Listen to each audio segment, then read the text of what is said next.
Salve, salve galera, aqui é o Tony da Warriors Champions e hoje eu tô aqui com um brother meu de longa data, o Maicon Castro. E aí, Maicon? Beleza? Eu conheço esse cara não é de hoje, eu conheço ele desde 2010, né, Maicon? É isso aí. Tu veio pra cá, pra Teresina em 2010. 2010. Conheci ele através de amigos em comum e, assim, o bate-papo que a gente vai ter hoje se trata sobre a questão da ansiedade. E nada mais que alguém competente nesse assunto para poder estar tratando, que é um estudante de psicologia, está se graduando aí. E assim, alguém que é estudante é uma pessoa que sente bastante ansiedade, porque tem que apresentar trabalho, seminário, tem que, né, falar com o público muitas das vezes. E também como uma figura pública que tu é, porque tu é escritor, né? Ele tem uma página no Facebook que, gente comentando toda hora, curtidas, ele é uma figura pública. E, assim, a gente vai tratar sobre essa questão da ansiedade, que é uma habilidade, né, de desenvolvimento pessoal. A pessoa que quer se desenvolver como pessoa tem que saber lidar com os seus anseios, com os seus medos, e também para ajudar no contexto de habilidade social, de saber lidar com os outros, porque a ansiedade acaba cagando muitas das vezes, né, a nossa questão de como a gente vai trocar ideia com alguém. Sim. Por exemplo, o cara que vê aquela menina e acha ela bonita, bacana, ou então se ele quer socializar com as pessoas, se ele chegar meio nervoso, o pessoal vai achar, nossa, o que esse cara tá fazendo aí? O que ele tá fazendo aí? E também, se você for apresentar um seminário, alguma coisa, se você estiver nervoso, você não vai saber botar o seu melhor para fora. Com certeza, acaba trabalhando. É uma espécie de se auto-sabota o sujeito, né? Então ele acaba que não tendo o controle da situação, se antecipando a situação e tendo reações aí emocionais, fisiológicas e comportamentais que vai atrapalhar esse sujeito na hora dessa interação, seja qual seja essa situação. Caramba, com certeza. E uma das principais coisas que alguém sente quando está, né, com aquela ansiedade, quais seriam, Maicon?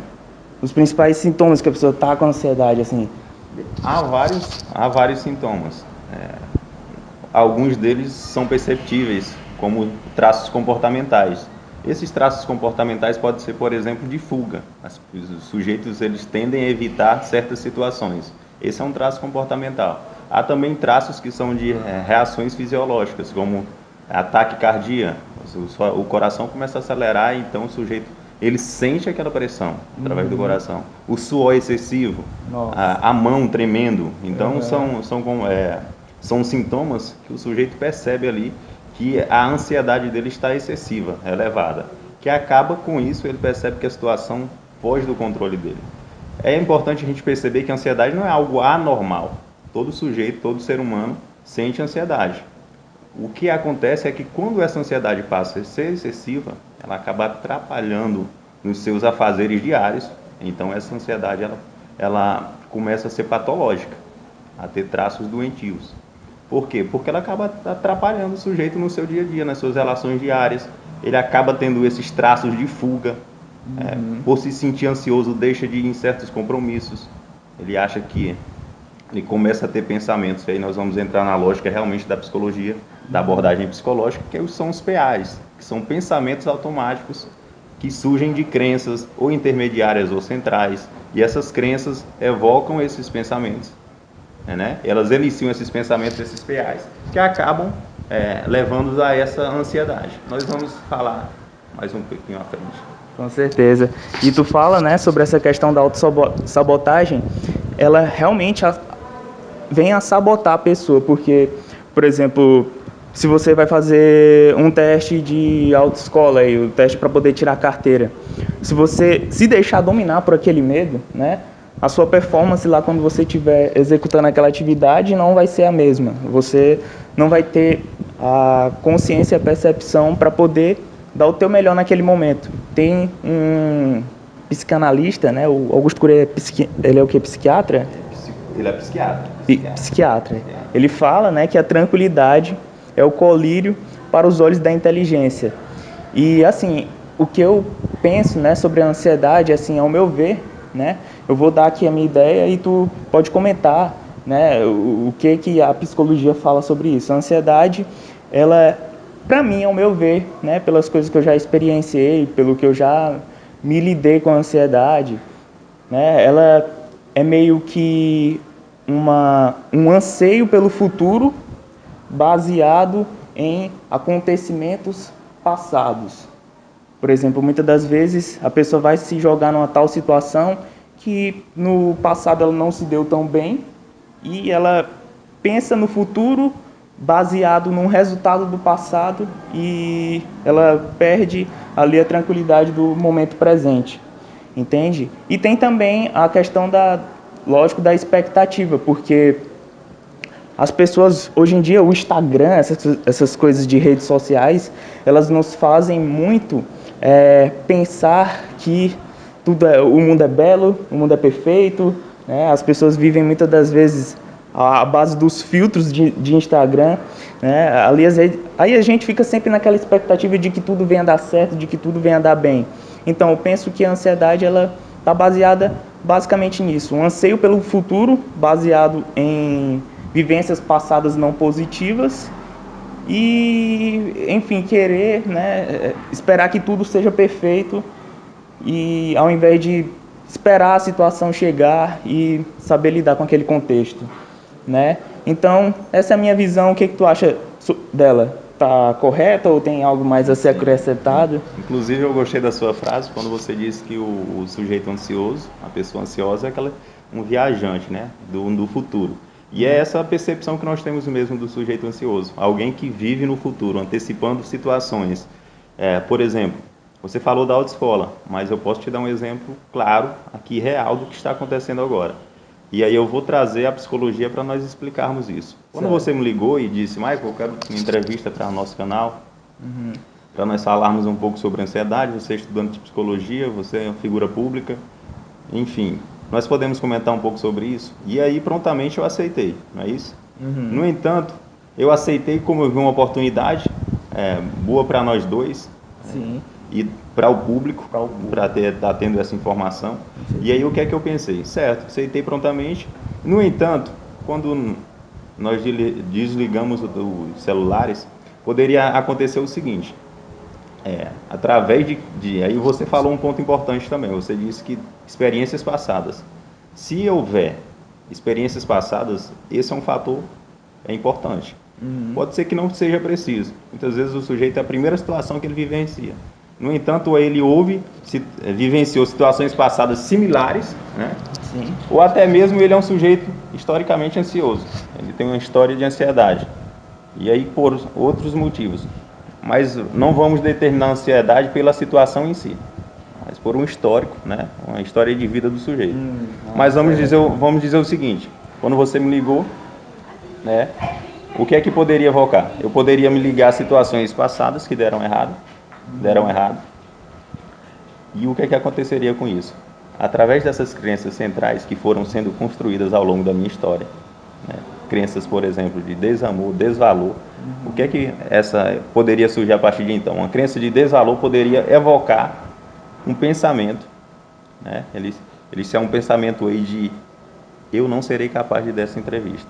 Logo após nós desligássemos os celulares, eu poderia ser evocado aí um pensamento automático de que essa entrevista será um fracasso. Muitas pessoas verão essa entrevista e eu serei um fracassado. As pessoas irão rir de mim.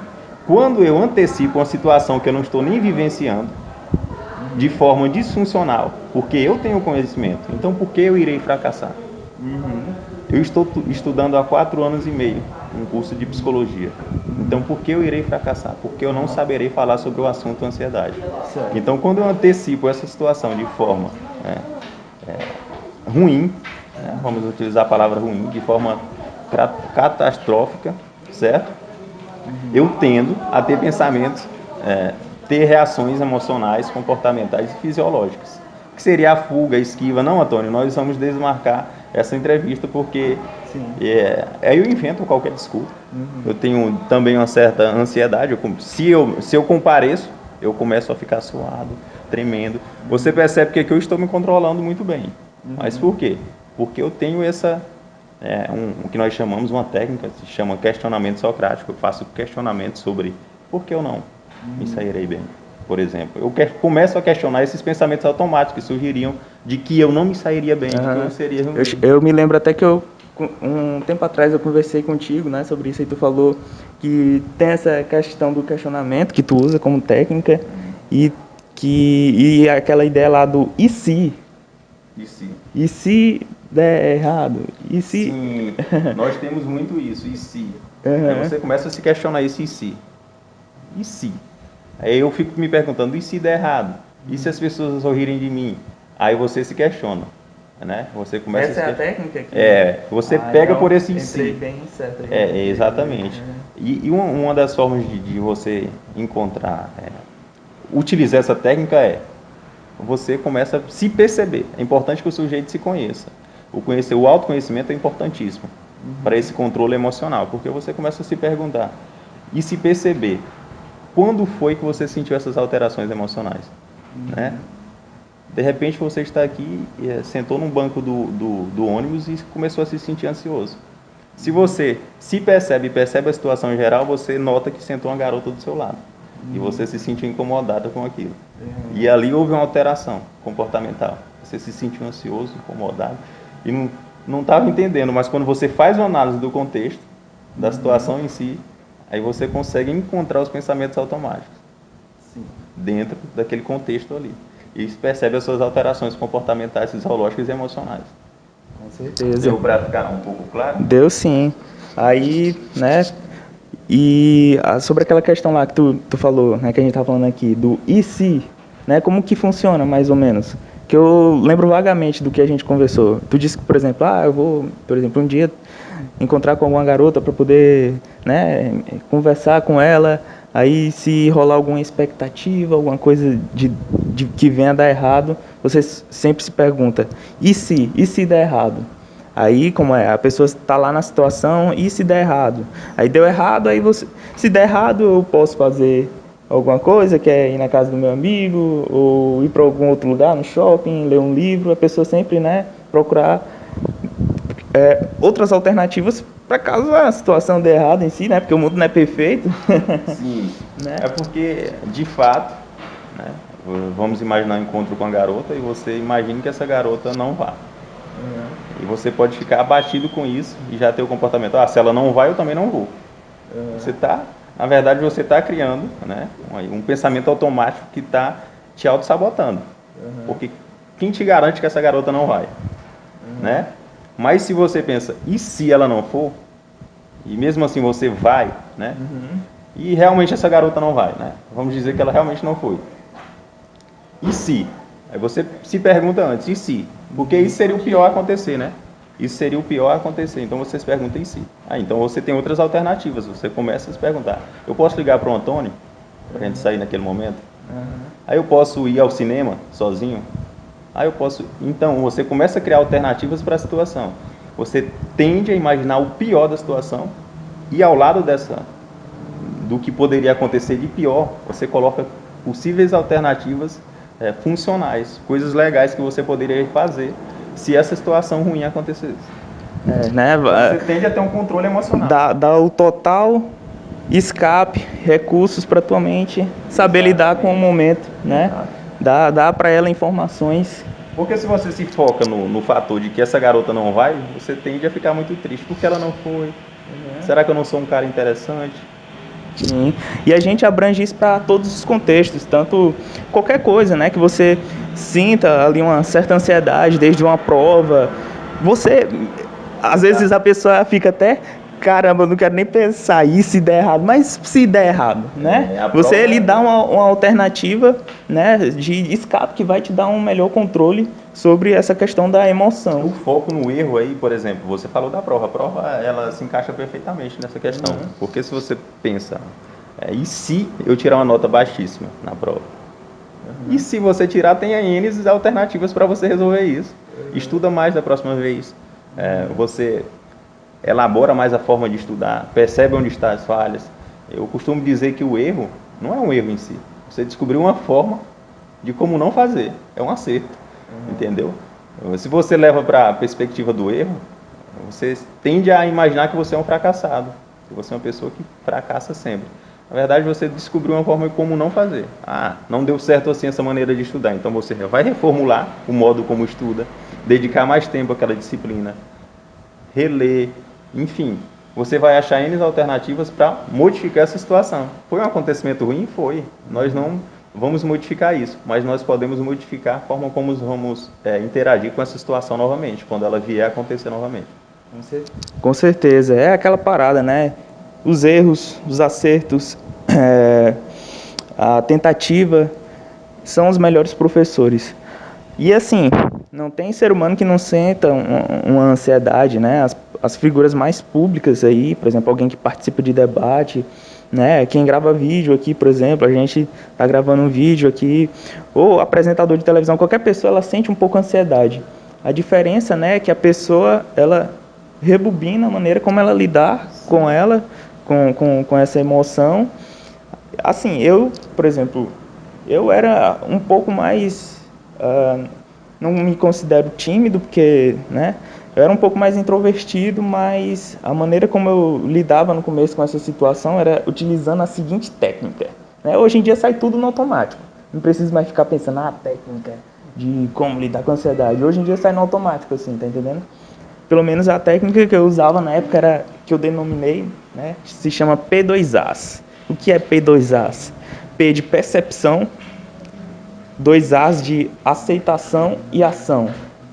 P, percepção. Percepção da emoção que o cara tá sentindo, tá entendendo? Ele perceber como se fosse um observador. Olha só o que eu estou sentindo. Olha aqui, olha aqui, como se fosse aqui, né? Tá aqui o pensamento, o sentimento, olha aqui. Eu sou o observador desse pensamento, desse sentimento, né? Estou percebendo com ele. Mas uma coisa é perceber, outra coisa é se identificar com ele e eu sou esse pensamento, eu sou esse sentimento. Não, você é crítico sobre ele. Olha só, estou percebendo o que eu estou sentindo, estou percebendo o que eu estou pensando. Aí vem o A de aceitação, né? Você não ficar se degladiando com o momento, porque quando você não aceita a maneira como você está, aí você está nervoso. Aí, caramba, eu tô nervoso, eu não posso ficar nervoso. Aí você vai ficar mais nervoso ainda porque está nervoso. Aí o cara fica numa espiral que não sai, né, daquela situação. A percepção, a aceitação e vem a ação. A ação se dá pelo estado emocional que o cara quer sentir. Por exemplo, você está ansioso, como é que você quer se sentir em relação àquela situação? Eu quero me sentir tranquilo. Então, eu tomo ação para ficar tranquilo. E como que se dá essa ação? Bom, o que eu sei, né, do que eu já estudei sobre essa questão de psicologia, sobre inteligência emocional, é que toda ação cria uma reação. Então, por exemplo, embora eu esteja ansioso aqui, em sentimento e pensamento, a ação que eu tomar vai fazer eu mudar o sentimento que eu estou sentindo e automaticamente os meus pensamentos. Bom, aí eu imagino, né, como que é a fisionomia de uma pessoa tranquila, como que ela fica quando ela não está ansiosa. Bom, olhar tranquilo, né, linguagem corporal aberta, não fico com a linguagem corporal fechada, fico com a linguagem corporal aberta, né, procuro olhar no olho da pessoa. Basicamente é a linguagem corporal aberta e assim, tentar imaginar como que é a fisionomia de uma pessoa tranquila. Porque eu apenas começando ali naquela ação, tomando aquela ação, né, no começo pode ficar meio incongruente, porque eu não estou assim, tranquilo, mas coisa de 2, 3 minutos eu continuando, me mantendo naquele estado emocional de fisionomia que eu quero ficar, eu fico, né, com aquele sentimento que eu estou gerando através da minha ação. Automaticamente eu mudando meu comportamento, né, aí meus pensamentos e os meus sentimentos acompanham junto aquela ação que eu estou tomando. O que eu percebo aí na sua técnica é uma criação inversa. Porque se nós imaginamos, quando nós imaginamos, nós tendemos a ficar ansiosos, ou seja, se nós viajamos no futuro de forma trágica, né, esse futuro é trágico para a gente, e nós ficamos ansiosos com isso, quando você reverte essa lógica pensando como se comporta um sujeito, né, tranquilo, você acaba que revertendo isso. Você está criando o mesmo processo que gera ansiedade, só que de forma contrária, para gerar tranquilidade. Você pensa, né? Imagina a situação de um homem que está tranquilo, um sujeito tranquilo. Exatamente. Você reveste tudo isso. Então você começa a se comportar. Como seria, né, esse rapaz tranquilo? Como me comportaria, né, se estivesse tranquilamente? Então é uma reversão aí, uma técnica muito interessante. Pois é, essa é a técnica. E você utilizou uma técnica que nós utilizamos bastante dentro da psicologia, que é a técnica de visualização. Você reverteu aí, né, fez uma mágica, utilizando percepção, que é como eu te disse, do garoto do ônibus. Você tem que perceber, então você se percebe, né? E você utilizou a ação e fez uma reversão aí desse quadro da ansiedade, que gera ansiedade. Você para a lógica da tranquilidade. Exatamente. Uma boa técnica. Beleza. Pois é do que eu já estudei, já testei comigo. E é isso, basicamente. Tu tem algo mais a acrescentar? Bem, que as pessoas se percebam. Eu acho que é importantíssimo esse autoconhecimento. Vocês se olhem. A questão da percepção que o Antônio Neto deixou claro. É importantíssimo em qualquer situação. Seja ela de ansiedade, seja ela de depressão, seja ela de felicidade. Então você se pergunte, por que eu estou feliz? Porque se você se pergunta, por exemplo, por que eu estou feliz, você tende a procurar situações semelhantes àquela para se manter constantemente feliz, né?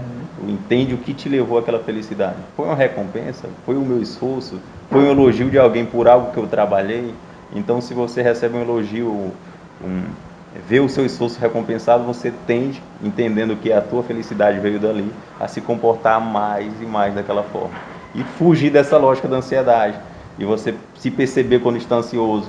Então você faz questionamentos, tem essa autopercepção e tem essas ações, né, esses comportamentos que reduzem essa ansiedade. Beleza. É isso aí, galera. O autoconhecimento, ele é mais que essencial. A gente vem, quando a gente compra algum eletrodoméstico, algum celular, ele vem com um manualzinho ali de instruções. Só que a vida, né, muitas das vezes não traz esse manual de instruções de se autoconhecer, que é mais do que essencial você se conhecer, porque você se conhecendo, você vai saber seus pontos positivos, seus pontos negativos, reforçar o que você tem de positivo e trabalhar naquilo, né, que não tá tão legal, não tá tão bacana. Beleza? Então é isso aí. Espero que tenham curtido o vídeo de hoje. Curte, comenta, compartilha, dá gostei aí no vídeo, ok? Comenta, como eu já disse, tô repetindo de novo. Olha, e tá aqui embaixo na descrição, eu vou deixar o link do perfil do Maicon Castro, da página dele do Facebook, que ele tem uma página no Facebook, que ele posta lá os textos deles, que são sensacionais. Ele também tem uma conta no Instagram, que ele bota lá também as ideias dele referente a, né, sobre a vida, né, para se manter focado em relação aos objetivos, aquilo que queremos, que é o @menteimplacável. Exatamente. Né? Mente Implacável, eu também utilizo muito o meu perfil pessoal, que eu transformei em conta empresarial, né? Então você pode estar seguindo em ambos. Eu estou sempre tentando levar esse lado motivacional para as pessoas. Eu gosto de uma frase que diz assim: nós estamos no negócio de impulsionar e ajudar pessoas. Então esse é o nosso negócio, é esse o negócio que nós queremos viver. Estamos aqui para isso, para impulsionar e levar as pessoas mais longe. Essa é a minha frase agora, atual, e eu vou levar ela para a vida, que é sonhando grande, voando alto. É isso aí. Vou deixar todos os perfis do Maicon Castro aqui na descrição do vídeo, para vocês estarem aí conhecendo o trabalho dele. Maicon, cara, valeu. Obrigado. Aqui foi ótimo esse bate-papo nosso, com certeza vai ser bem construtivo aí pra galera, e eles vão tirar sacadas valiosas sobre essa questão, né, de saber lidar com as emoções. Beleza? Então é isso aí. A gente se vê numa próxima. Tchau, tchau. Valeu.